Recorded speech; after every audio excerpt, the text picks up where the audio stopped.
Bonjour, je vais corriger l'exercice 1 du TD14.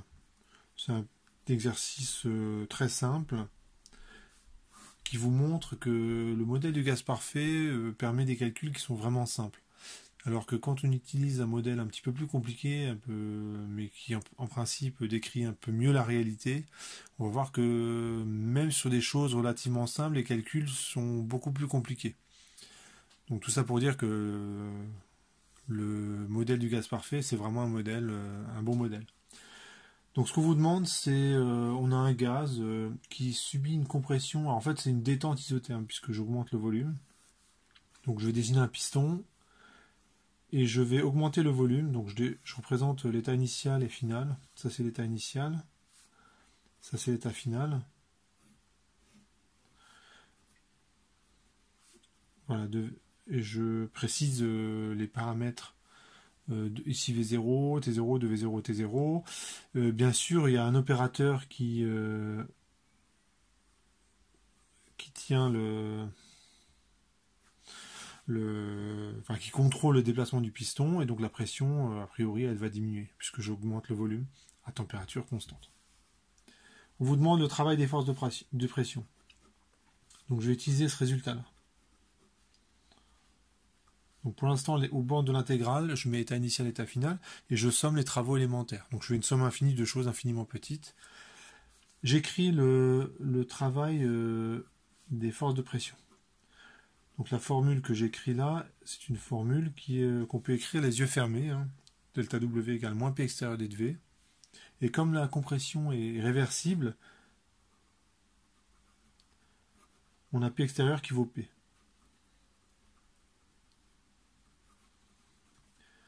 Donc on a l'intégrale de moins PD de V. Et là, je vais utiliser le gaz parfait. Donc PV, ça vaut nRT. Alors T, c'était 0. Je remplace. Et comme maintenant je sais que la variable c'est V, je peux préciser un peu mieux ce que c'est que l'état initial et l'état final. Je passe bien de V0 à 2V0. Et comme la température est constante, le terme qui est là, tout ce terme-là, je peux le passer devant le sortir d'intégrale. Sinon, je ne pourrais pas le faire. Ça, il faut quand même... le calcul qu'on fait là, il marche bien parce que la température est constante. Puis là, une intégrale que vous connaissez bien. Primitive de 1 sur V, c'est logarithme de V. Donc je finis mon calcul. Et tout calcul fait, on trouve...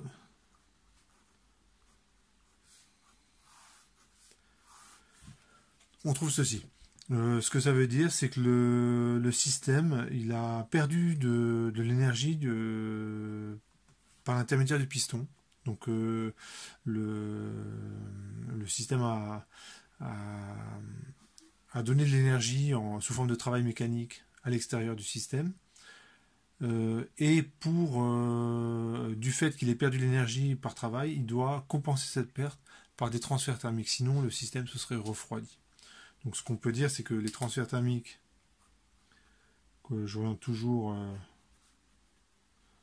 vers l'intérieur, le transfert thermique il est positif et le travail est négatif. Ça c'est pour le modèle du gaz parfait. Si on prend le modèle du gaz de Van der Waals, alors l'équation que j'écris c'est pour une mole. Donc le travail il va être proportionnel au nombre de moles, donc bon, on prend une mole. Le début du calcul est le même. Donc j'écris directement le travail élémentaire. Ici, P extérieur, c'est égal à P parce que c'est réversible. Donc c'est l'état initial, état final, moins P d de V. Et là, il faut que je remplace. Cette fois-ci, je vais utiliser cette formule. Alors, ça donne RT sur V moins B, moins 1 sur V carré, d de V. On voit que c'est un petit peu plus compliqué. C'est ce que je disais au début. Le modèle du gaz parfait, les calculs sont simples. Et dès qu'on passe un modèle un petit peu plus compliqué, ça se complique quand même pas mal. Donc j'ai deux intégrales à calculer. Celle-ci.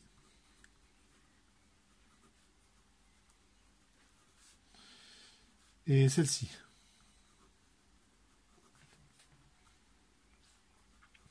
Voilà. La température est constante, donc ce terme-là, je peux le sortir de l'intégrale, ce terme-là aussi. Et je me retrouve avec... et ici, je peux préciser, comme je vois bien que la variable c'est V, je remplace l'état initial, enfin je précise l'état initial et final. Donc j'avais dit que je sortais le moins RT0.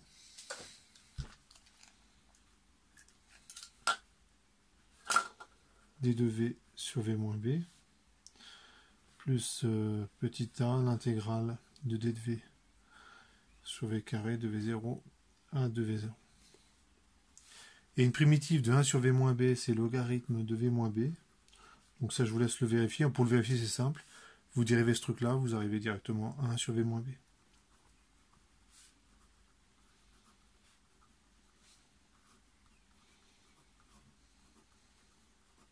Et une primitive de 1 sur V carré, c'est moins 1 sur V. Je finis mon calcul. On trouve moins RT0 logarithme de 2V0 moins B sur V0 moins B. Donc là, j'utilise les propriétés des logs. Au départ, l'opérateur crochet, ça va être une différence de log.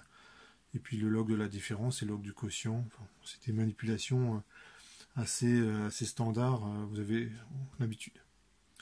Ici, je précise, ça fait moins 1 sur 2V0 moins, donc ça fait faire un plus 1 sur V0. Sauf erreur, oui c'est ça. Et donc le travail, ça fait moins RT.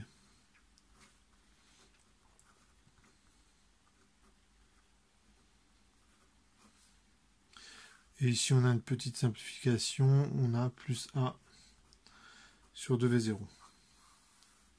Bon, ce que vous remarquez, c'est que l'expression est plus compliquée, ça ne simplifie pas, on ne peut pas vraiment simplifier plus que ça.